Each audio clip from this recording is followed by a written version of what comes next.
الشرع حل 4. قال لي كده، وفي ظرف 3 أيام اتفاجئت بيه داخل البيت ومراته الجديدة في إيده. هحكي لكم قصتي من الأول للآخر، لكن قبل ما أحكي بدعوكم تعملوا لايك للفيديو واشتراك للقناة، وياريت تفعلوا الجرس عشان يوصل لكم كل جديد. اتجوزنا من 20 سنة. ما أقدرش أقول إنها كانت قصة حب قبل الجواز، لكن كان حب بعد الجواز. حبيته قوي لدرجة إني مش متخيلة إني كان ممكن أتجوز حد غيره. وقتها كان عندي 18 سنة، ما كنتش أعرف حاجة في الدنيا، وكان هو كل دنيتي. كل اللي كنت أعرفه كان الطبخ وأمور البيت اللي علمتها لي ماما. كانت فاكرة إني مش هحتاج أعرف حاجة تاني، وهو كمان قال إنه مش عايز مني أكتر من إن أكون ست بيت ناجحة. عدت السنين زينا زي أي 2 متجوزين، كانت بتحصل مشاكل، لكن عمرنا ما فكرنا نبعد عن بعض. المشاكل كانت بسيطة وعادية، والحب كان أقوى. كان بالنسبة لي كل حاجة في الدنيا، لدرجة إني حاسة إني متجوزاه من يوم ما اتولدت، وإن هو اللي علمني كل حاجة في الدنيا حتى الكلام. ربنا رزقنا ب3 أولاد، سميتهم علي ومحمد وروان، عشان أول حرف في اسم كل واحد فيهم يكون اسمه عمر.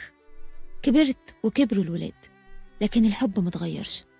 كنت بعتمد عليه في كل حاجة تقريبا، وما كنتش بعرف أتصرف في أي حاجة من غيره. بحبه بشكل مرضي، لدرجة إن إخواتي كانوا بيلوموني على الحب ده، وكانوا شايفين إني مندفعة ورا عواطفي. بس وإيه يعني، مش ده جوزي؟ هو كان مالي دنيتي. حتى أصحابي ما كانش ليا وقت ليهم. بس مؤخرا بدأ يتغير، بقى دايما ينتقدني، دايما مش شايف غير عيوبي، مش شايف مميزاتي، وفي النهاية ما بقاش شايفني. لحد ما دخل البيت ومراته الجديدة معاه، عايزنا نعيش مع بعض زي الإخوات. إخوات؟ ده قابيل وهابيل كانوا إخوات وقتلوا بعض. بس لأ، أنا عمري ما هكون القتيل أبدا، وعمري ما هستسلم أبدا. ومن اللحظة دي هتشوف واحدة أنت عمرك ما شفتها. دخل ومعاه مراته قدام عيني، قلبي محروق قوي. يا عمر، ليه تعمل فيا كده؟ عايزة أقتله، نفسي أعيط في حضنه. لا، عايزة يموت برضو. لا، عمري ما هقدر أعيش من غيره. هو عمل فيا كده ليه؟ وقف عشان يعرفنا ببعض، وبدأ بيها. دي سارة مراتي التانية، وشاور عليا وقال لها: ودي بقى منى أم ولادي، ومن النهاردة هتبقى أختك الكبيرة. بقى كده يا عمر؟ هي مراتك وأنا أم ولادك؟ أم ولادك بس؟ يعني مش أنا الست اللي ضيعت عمرها تحت رجلك بحب مش إجبار؟ مش أنا اللي بعت القريب والغريب وبعدت عنهم عشانك، عشان خاطر عينيك؟ يا عمر، فين أيامنا الحلوة؟ فين حبنا؟ جوازنا؟ طب الولاد اللي أنا أمهم؟ قصرت معاك في إيه عشان ده يكون جزائي؟ أنت فاكر إن الموضوع صعب؟ ده مميت. يا ريتني لا كنت عرفتك ولا حبيتك. هتجنن من كتر التفكير. والله لو أهلي عرفوا لا يطلقوني منك. لكن لأ، الطلاق انتصال ليها، وده مش هيحصل. بيتنا مكون من 5 أوض، أوضة لعلي ومحمد، وأوضة لروان، وأوضة ليا أنا وهو، وأوضة لاستقبال الضيوف، وأوضة فاضية فيها شوية كراكيب. في الفترة الأخيرة رتبها ووضبها وبقت كاملة، مش ناقصة أي حاجة. أنا غبية فعلا، كان المفروض أفهم إن بقت جاهزة لاستقبال حد. لو كنت أعرف إنه لاستقبال عروسة الهنا كنت حرقتها. دخلوا الأوضة ودخلت أنا أوضتي، وما كانش باين عليا أي تأثير. لكن بمجرد ما بقيت لوحدي عيطت، وقفت قدام المراية أشوف نفسي. ست عندها 38 سنة بتسأل نفسها سؤال كأنها مراهقة: هو أنا وحشة؟ أنا عارفة إني مش وحشة، وده بشهادة الجميع. المشكلة مش في الشكل، المشكلة في الغباء. غباء إيه؟ هو الإخلاص والحب تهمة لازم أتبرأ منها؟ هي الست النهاردة لازم تبقى حرباية بتتلون كل يوم عشان يقتنع بها جوزها ويرضى؟ كان لازم يعني أكون لئيمة ومتلصصة عشان أعرف بيعمل إيه وبيفكر في إيه؟ أنا ما عملتش جريمة، أنا حبيت جوزي وأخلصت له. مش هفقد ثقتي في نفسي أبدا، وهكمل في اللي نويت عليه. استعد يا عمر، من هنا ورايح هتخاف جدا. دخل الأوضة قال لي أنا رايح الشغل، وأكد عليا إني مش عايز مشاكل، وقال لي إنها طيبة جدا. قلت له ما تخافش يا عمر، دي أختي. ماشي يا عمر. فصلت الكهرباء عن البيت كله، رحت على أوضتها، حطيت إيدي على الأكرة ولسه هفتحها سمعت صوتها كانت بتعيط. رجعت لورا بسرعة، يمكن تكون خايفة أو فيها حاجة. رجعت الكهرباء بسرعة ودخلت أوضتي. رجع عمر من الشغل وكان متعود يلاقيني مستنياه، وعمري ما جالي نوم وهو بره. بس فعلا كنت نايمة وما حسيتش غير لما جه وصحاني. سألني انتي كويسة؟ قلت له أيوة كويسة، في ايه؟ قال لي مش متعود أرجع ألاقيكي نايمة. قلت له هتلاقي الأكل عندك في التلاجة. سألني مش هتاكلي معايا؟ قلت له سبقتك. غمضت عيني وكنت حاسة بيه لسه في الأوضة وعمال يبصلي، مش مصدق إني كلت من غيره. سبحان الله على وقاحة الرجالة، بيحب ويتجوز عادي لكن مش مصدق إني كلت ونمت. لا يا عمر، من هنا ورايح كل حاجة هتتغير. تاني يوم رحت الكلية وقدمت ورقي للدراسات العليا، وأنا فعلا من كام سنة كنت بدأت فيها، بس سبتها لأن خفت عمر يزعل. يا على الغباء. خلصت الجامعة ورحت عملت CV، قدمت في أكتر من 20 شركة. 20 شركة النهاردة بس، وبكرة هكمل. وفي آخر اليوم رحت للكوافير وطلعت منه واحدة تانية. قلت قبل كده إني جميلة، لكن جمالي ده كان محتاج وقت واهتمام، وكنت بكرس كل وقتي واهتمامي عشانه هو بس. رجعت البيت فلقيته قاعد معاها في الصالة، وصوت ضحكهم واصل آخر الشارع. اتفاجئ بيا، بشكلي وبالحاجات الكتير اللي كنت شايلاها. دخلت وسلمت، وبعدين حضنت مراته وسلمت عليها سلام حار قوي. والأول مرة كانت متفاجئة، لكن هو كان متفاجئ أكتر منها. دخلت أوضتي فدخل ورايا، سألني كنت فين وإيه الحاجات دي كلها وجبت كل الفلوس دي منين. حكيت له عن تفاصيل يومي وأنا بغير هدومي. كنت بحكي له بلا مبالاة، ما بصيتش في عينيه ولا لحظة. كان مستغرب جدا. بس وليه؟ كان مستغرب من التغيير كله، وكان عارف إن ده هو ردي الوحيد على جوازه، لكن اللي هو ما يعرفوش إن ده مش هيكون ردي الوحيد. طلع من الأوضة وقعد يتكلم مع مراته بصوت واطي جدا. ما اهتمتش، ولقيته راجع يقول لي إنه عايز يتكلم معايا في موضوع مهم. قال لي إنه عايز يقسم الأيام بينا. ضحكت ضحكة ما ضحكتهاش في حياتي. قال لي في إيه؟ قلت له مفيش حاجة، والله أصلي مش متخيلة. رد قال لي مش متخيلة إيه؟ ده العدل وما تزعليش مني. قلت له لا أنت مش فاهمني. نقسم ليه مثلا؟ هنتخانق عليك يعني؟ هو حضرتك الحاج متولي؟ قال لي مش فاهم عايزة إيه؟ قلت له خليك معاها طول الأسبوع، طول الشهر، طول العمر، مش قصة يعني. سألني انت بتتكلمي جد؟ قلت له والله العظيم بتكلم جد. قال لي يعني انت مش فارق معاكي؟ قلت له لا. طلع من الأوضة وهو مش مصدق. هو عارف كويس اني بحبه، لكن ما يعرفش ان الحب ده بدأ يتبخر. نمت وصحيت الساعة 10 الصبح. طلعت من أوضتي وسمعت صوت مراته بتعيط لتاني مرة. يا ترى مالها؟ مش همشي غير لما افهم فيه ايه. فتحت باب أوضتها وشفت آخر حاجة ممكن أتوقعها. لقيتها واقعة على الأرض غرقانة في دمها. صرخت من الفزع وجريت عليها، ما كنتش عارفة مالها. طلبت مني أهدى، قالت لي إن ده نزيف ما تعرفش سببه. ما كنتش مصدقاها، لكن سندتها وخدتها للمستشفى، وهناك فقدت وعيها تماما. أخدوها بسرعة للدكتور، وده طبعا بعد ما سبت مبلغ تحت الحساب لأنها كانت مستشفى خاص. دخلوها أوضة العمليات وما كنتش أعرف مالها. اتصلت بعمر بس ما ردش. بعد حوالي ساعتين طلع الدكتور وقال لي إنها كويسة، لكن للأسف الجنين مات. جنين إيه؟ دي متجوزة عمر من يومين، يبقى إزاي؟ دخلت عندها الأوضة، قربت منها وقعدت، ودي كانت أول مرة نقعد مع بعض. قالت لي طبعا انتي بتسألي نفسك إيه اللي حاصل. رديت قلت لها لا عادي ولا فارق، المهم سلامتك. أنا رنيت على عمر بس هو ما ردش. قالت لا اوعي تكلميه. قلت لها في ايه؟ ردت عليا وقالت لي هفهمك. أنا وعمر بنحب بعض من حوالي سنة واتفقنا على الجواز. كان شرط عمر إننا نتجوز من غير ما حد يعرف. ووافقت عشان بحبه. بس من شهرين اكتشفت إني حامل، وكان لازم نعلن جوازنا. لكن عمر صمم إن محدش يعرف إننا متجوزين من فترة. كان خايف لا تزعلي. كنت عارفة إنه متجوز ووافقتي تتجوزيه؟ حب؟ تعرفي إيه أنت عن الحب؟ تعرفي إيه عن سنين عمري اللي ضاعت عليه وعلى الولاد؟ لكن ربنا كبير وأعدل منه إنه يسيبك. خايف يقولي لا أزعل؟ أزعل على إيه؟ لما جوزي يحب واحدة تانية ويفكر يتجوزها، يبقى إيه اللي بعد كده يهم، سواء بمعرفتي أو من ورايا؟ لما أشوف عمر هقوله ما كانش لازم يتعب نفسه ويخبي الشهرين دول. طلبت مني معرفوش إني عرفت، فقلت لها كده كده هيعرف إن الطفل مات وإن أنا اللي وديتك المستشفى. ردت قالت لأ، هو مسافر، بعد يومين في وقت صفا هبقى فهمه إن الجنين مات، بس بلاش تعرفيه باللي حصل أرجوكي. قلت لها إن عمر ما بقاش يفرق معايا أصلا، عادي خلاص. مشيت من المستشفى وما كنتش عايزة أروح. مش مهم عندي جوازة ولا حمل، المشكلة في إنه حبها، حب واحدة غيري. رجعت البيت وهي قالت لي إنها هتبات عند صاحبتها وهتقول لعمر إن صاحبتها تعبانة. لقيت الولاد قلقانين جدا، طمنتهم وعملت لهم الأكل وناموا.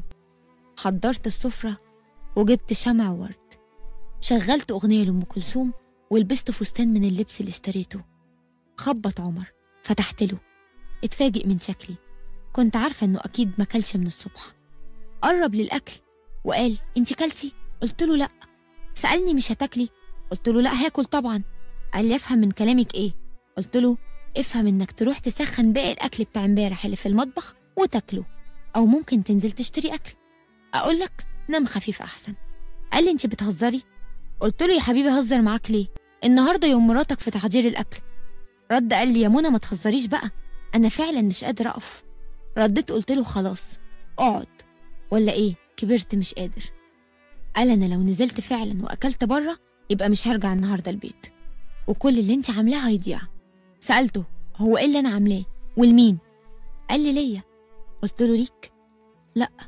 قال لي أمال لمين؟ قلت له لنفسي. انت فاكر إني مش هسمع أغاني ولا ألبس كويس إلا ليك انت؟ ده ليه يعني؟ انت شايف نفسك قوي كده ليه؟ قال لي منى انت جرالك ايه؟ قلت له واحدة عمية وفتحت. قال لي انت طالق. طالق؟ اتصدمت جدا. حاول يتأسف لي ويحلف إنها زلة لسان وإن أنا اللي استفزيته. سبته ولميت حاجتي ورحت بيت أهلي. حكيت لأمي اللي حصل، عيطت. حاولت أهديها لكن لقيت نفسي بعيط أنا كمان. بالليل جه عمر البيت وقعد معايا، طلب إننا نرجع، ففهمته إني لو رجعت هرجع بشروطي.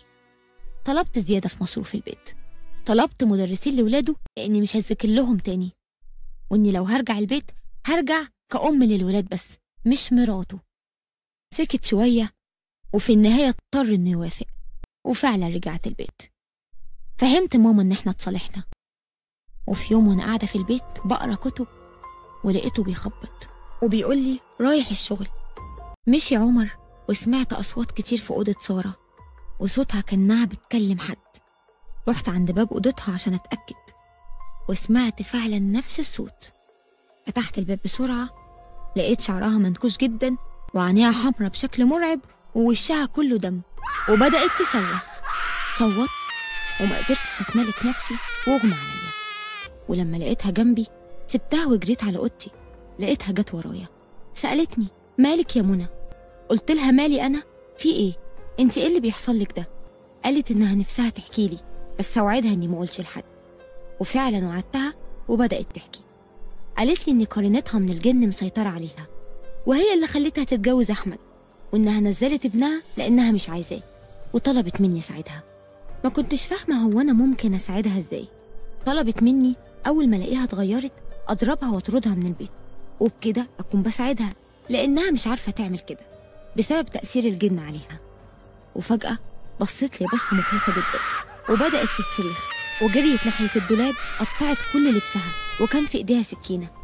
جريت عشان أنزل من الشقة بسرعة، ببص لقيت نفسي بهدوم البيت. فضلت واقفة على السلم وبعدين لقيتها جاية ناحيتي وبتعيط وبتقولي قلتلك اطرديني لما تلاقيني كده، اطرديني اطرديني، لو طردتيني الموضوع هيخلص خلاص. قالت لي عشان خاطري يا منى لازم تخرجيني من هنا، شديني من ايدي، لازم امشي من هنا.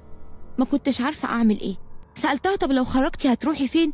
قالت لي هروح لشيخ كويس جدا انا اعرفه، بس ساعديني، اعتبريني اختك. وبدات في الصريخ تاني. مسكت ايديها وسحبتها لبره، وفي اللحظه دي دخل عمر. قال لي ايه اللي بيحصل ده؟ لقيتها بتقول له عمر حبيبي، شايف عملت فيا ايه؟ ضربتني وقطعت لي كل هدومي وبتطردني يا عمر وعايزه تموتني. قلت له لا يا عمر، والله دي مجنونه، والله العظيم انت مش فاهم، مش عارف حاجه. قال لي طب عرفيني يا منى.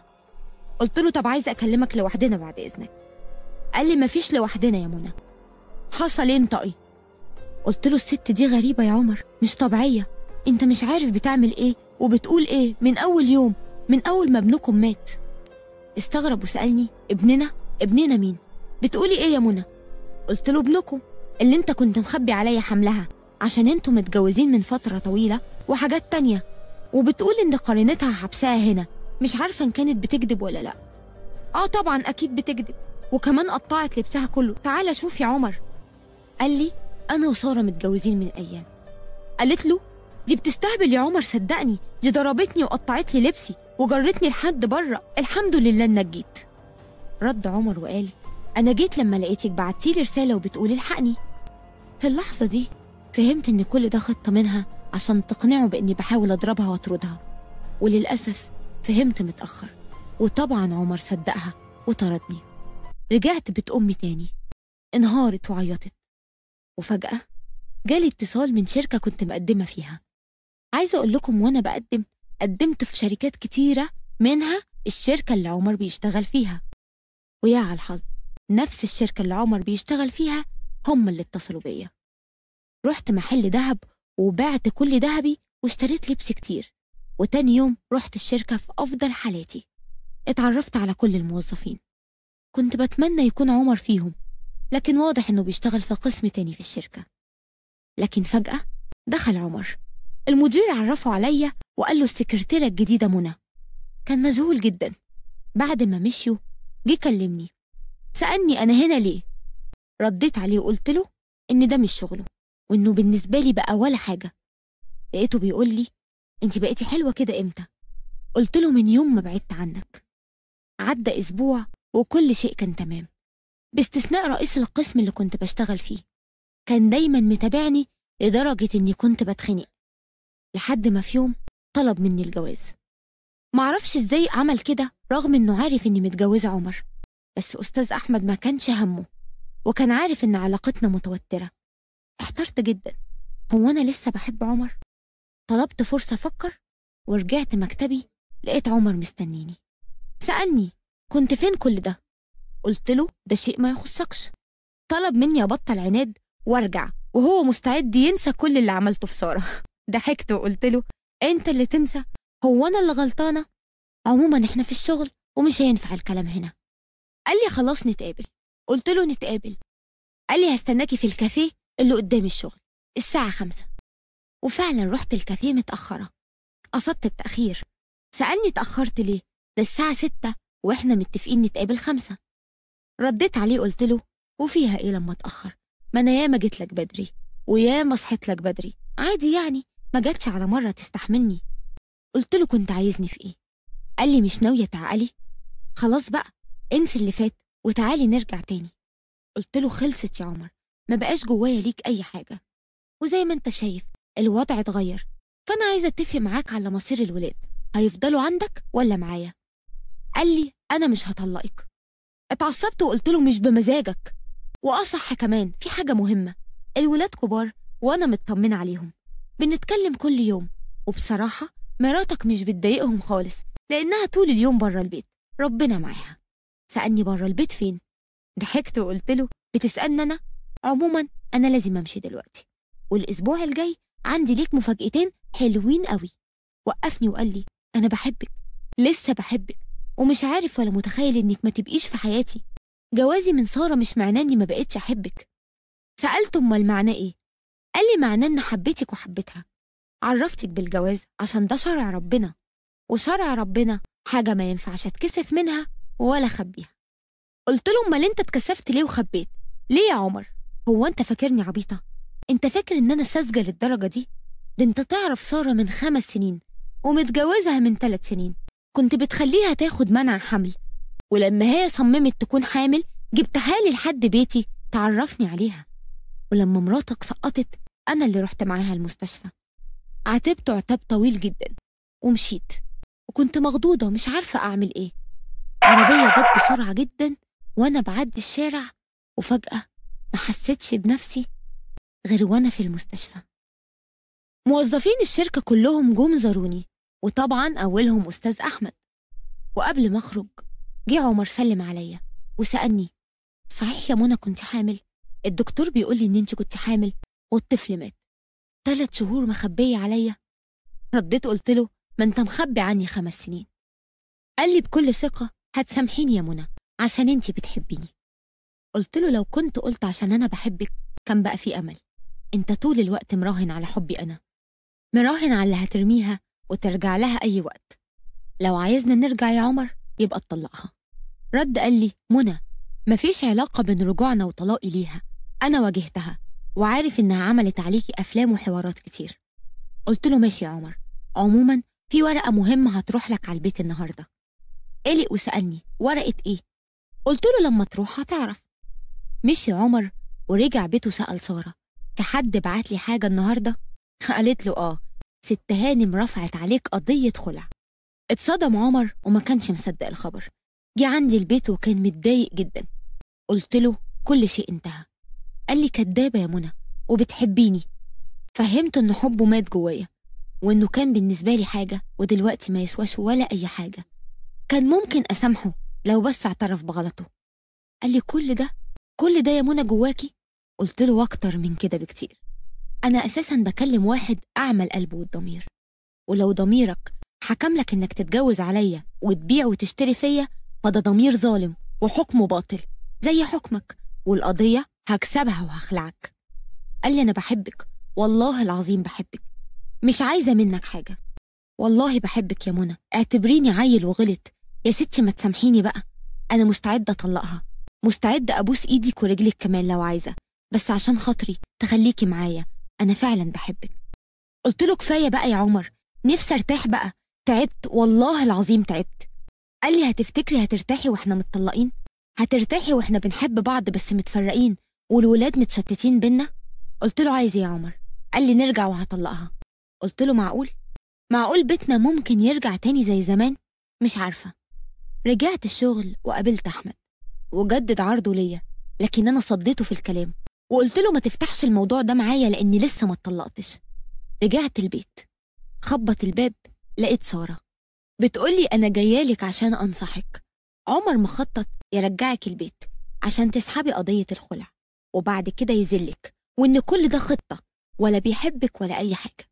بس اللي سارة ما تعرفوش إن عمر كان عندي ودخل جوه أول ما عرف إن هي اللي بتخبط، كان عايز يعرف هتقولي إيه. وطلع عمر قدامها زقها وزعق لها وقال لها: أنت إيه شيطانة؟ وطلقها وطردها. وقال لي: خلاص يا منى، كل حاجة بترجع زي ما أنت عايزة، أنا بحبك. قلت له: اطلع بره أنت كمان. مشي عمر ورجعت شغلي، وكالعادة أحمد كلمني، وكالعادة أجلت الموضوع. عمر سألني عن علاقتي بيه، قلت له: إيه ده؟ هو أنت معرفتش؟ مش إحنا هنتجوز؟ قال لي: منى كفاية بقى، بطلي أنانية، أنت مش بتفكري غير في نفسك وبس، الولاد ذنبهم إيه؟ قوليلي طيب، وأنا والحب اللي بحبهولك إيه مصيره؟ قلت له: طب بص يا عمر، لو بتحبني هتعمل اللي هقولك عليه. قال لي: طبعا جربي وهتشوفي. قلت له: ماشي، تعرف تنزل وسط البلد؟ قال لي: مش فاهمك. قلت له: انزل وسط البلد وهقولك على حاجة تعملها. قال لي: قولي. قلت له: في مسجد هناك اسمه النور، تعرفه؟ قال لي: لا بس هسأل. قلت له: تمام جدا، بعد المسجد ده في شارع على ايدك الشمال، هتفضل ماشي فيه على طول، مش هينفع تروح بالعربية. آخر الشارع ده في محل فاتح بقاله 6 شهور، المحل ده اسمه حاجات ملهاش لازمة، ده تروح تحط فيه حبك ليا، ولو اني حاسة اني لو شافوك هيحطوك انت شخصيا فيه. قال لي: انت زودتيها جدا، دي آخر مرة هتكلم معاكي فيها. قلت له: ما تنساش المحكمة الأسبوع الجاي يا عمر، ولا هتبقى في المحل إياه. يمكن أكون زودتها بس اللي عمله مش شوية. رجعت البيت لقيت محضر بيخبط عليا ومعاه ورقة ورقة كنت بفكر 1000 مرة قبل ما أوصل للخطوة دي، مع ورقة طلاقي. اتطلقنا. ماما شافت إني بلغت في رد فعلي. رجعت الشغل ولقيته. اتكلمنا، طلب مني نرجع بس بشروط، أهمها إن أسيب الشغل وأرجع زي ما كنت. قلت له تعالى قول كده الأستاذ أحمد بنفسك. وافق ودخل معايا، وهناك كنت محضره له مفاجأة. دخلت ورحت ناحية أحمد وقلت لأحمد يقول له على الخبر. الخبر كان تحديد ميعاد خطوبتي أنا وأحمد. علاقتي بعمر اتقطعت، ومرت شهور العدة واتخطبت أنا وأحمد. كان مستعجل على الفرح، بس أنا كنت بأجله لحد ما الولاد يخلصوا امتحانات.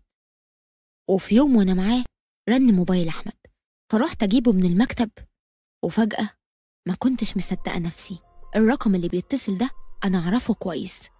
سألته رقم مين ده؟ قال لي ده رقم عميل وإنه لازم ينزل يشوفه حالا. كان معايا موبايل روان بنتي. عملت مكالمة من موبايلي لموبايل روان، وقلت له إن التليفون بايظ وعايز يتصلح، وقلت له يا ريت تصلحه، بس طبعا كنت فاتحة المايك.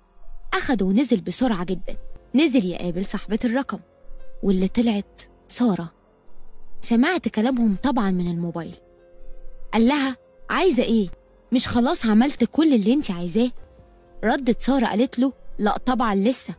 قال لها لسه إيه تاني؟ ده الفرح بعد كام يوم. قالت له فرح؟